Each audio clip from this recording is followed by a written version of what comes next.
You're watching The Wellness Hour, the leader in medical news and information. I'm Randy Alvarez. The topic for today's show, is there a need for something beyond the mammogram for women with dense breast tissue?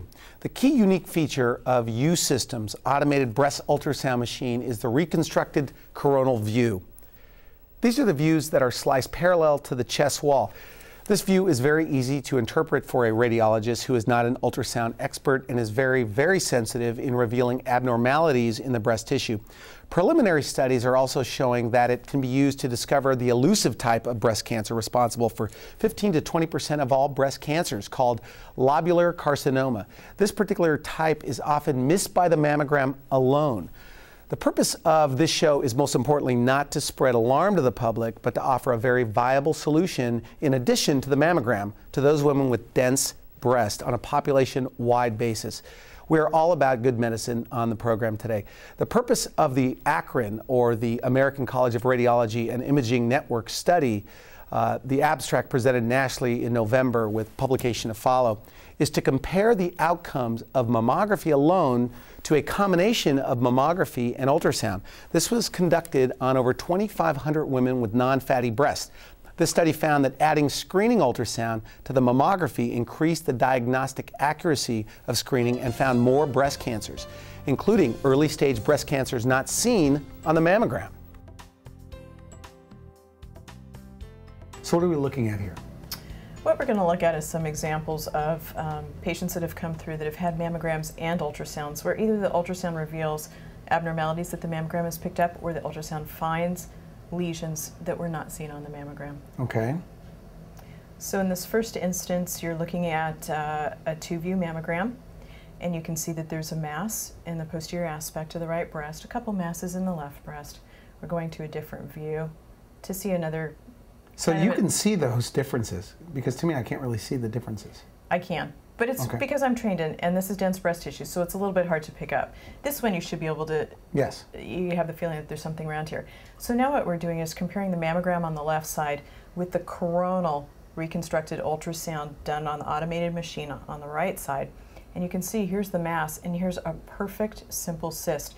And you can tell because it's pure black inside, there's nothing inside of it, and it's very finely outlined. So what I'm looking at on the right is an ultrasound image. This is a mammogram image. Correct, but this is not just any ultrasound image. So it's just a hole. You see a hole. This is a thin section coronal image, and by coronal I mean sliced parallel to the chest wall.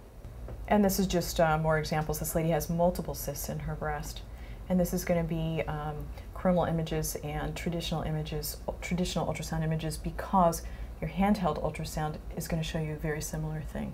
And here's a cluster of simple cysts. Same lady, other breast. And this What's that? This is a gorgeous picture. This comes from Dr. Tabar in Sweden. He has a three-dimensional large section microscope, and you're actually seeing cysts under the microscope, three-dimensional pictures of cysts, so that you have the direct comparison to the ultrasound. So ultrasound picks up, so you find something on the mammogram. Right. You do the ultrasound. Correct. And then it shows this, and you're able to tell them instantly that day, you're okay. Right. Here's your papers, you've graduated, everything's fine, see you in a year. The ultrasound is not used as a screening device, early detection device yet. Is that right? That's 100% correct, Randy, as far as what's nationally recognized by Medicare and the insurance companies. Will that change?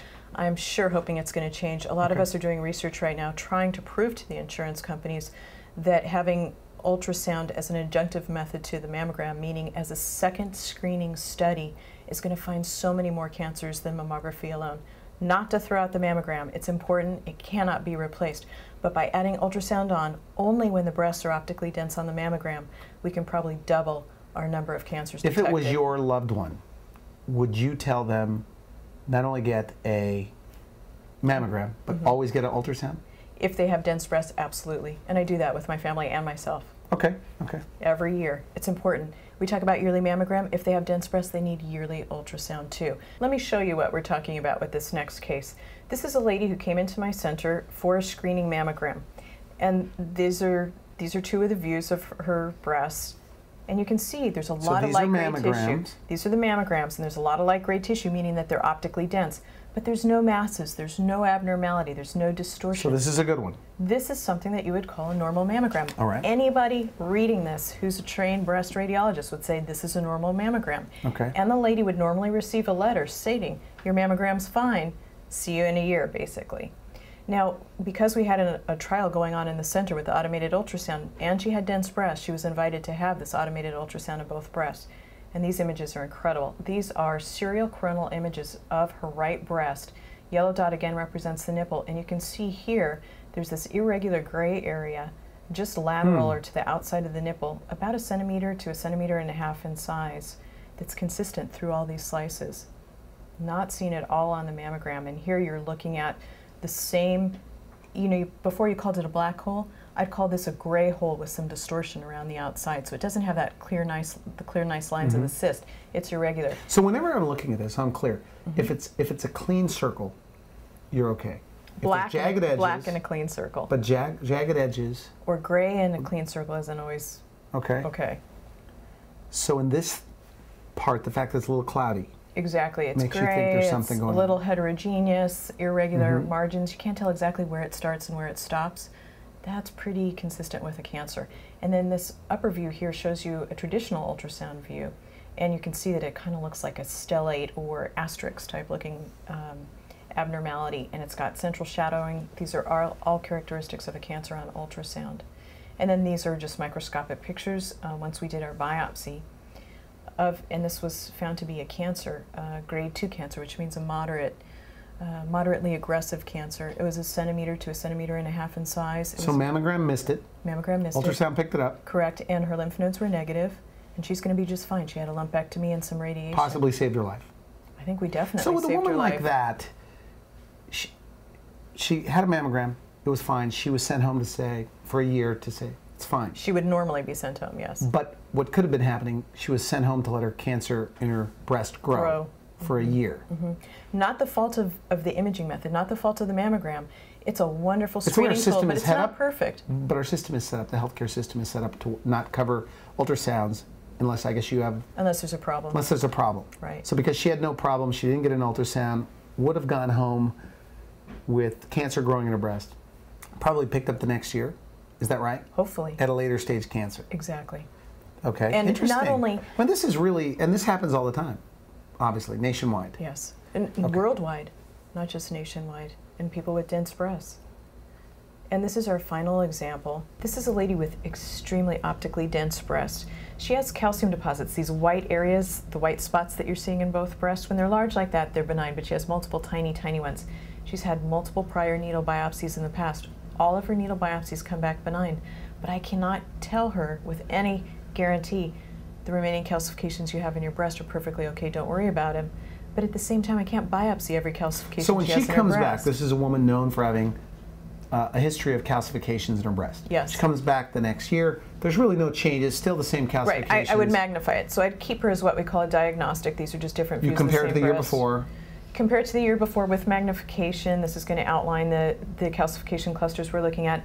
And basically we came up with this plan that if there's no change, she's not going to have further biopsies of the calcifications. And then they go home. And they go home and wait till the next year when we magnify them again. So with her, what happened? So with her, she had the dense breast, we had the automated ultrasound scanner, and I offered her an ultrasound. I said, hey, let's do an ultrasound and see if there's anything in the breast besides the calcium deposits that we're following on mammography. Okay. So here's a coronal section, nipple again where the yellow dot is. And here there's a gray irregular area on the traditional ultrasound scan. And by traditional I mean it's still done on the automated machine, but this is the usual view we would look at with a handheld ultrasound. Very classic appearance for a cancer in the breast tissue. This is another coronal section a little bit deeper, and the wild thing here is there's actually 2 cancers, not 1. Picked up by ultrasound. Picked up by this ultrasound, correct. Now, this is a woman also traditionally that may not have had anything beyond the mammogram because of those calcifications looked normal, or were typical in her case. They didn't look normal, but she had been biopsied so many times before you can't, and she had so many of them, so you can't just biopsy all of them. Right. So at that point, what you're doing is looking for change, and none of her calcium deposit clusters had changed. No change. So she would have been sent home for her cancer to grow as well. Yes. Really? Yes, absolutely. And then this is well, interesting. I haven't heard of things like this before. So this goes out nationwide. So your push, and I guess the purpose of today's program, is ask your doctor about ultrasound. If you have dense breasts. If you have dense breasts. And by dense, I don't mean if they feel dense. So who tells them they have a dense breast? It's a very good question, and most people don't know. The answer is your referring physician. And by dense, I don't mean... I mean, is there a scale? Is that what the doctor... Yeah, but I don't mean physically dense. Somebody can feel their breast and feel lumpy or feel hard. That's not what we mean by dense. We literally mean optically dense as far as how the x-ray sees their breast. So it's only a radiologist who can tell you if it's dense. Could a woman that has very soft, fatty feeling breast also have dense breast? Absolutely. Okay, we're going to take a quick break. We come back. More questions. I have a list of questions for you about this topic. You're watching The Wellness Hour. I'm Randy Alvarez. We're here with Dr. Marla Lander. We're talking about what you need to know about ultrasound and early detection. We'll be right back.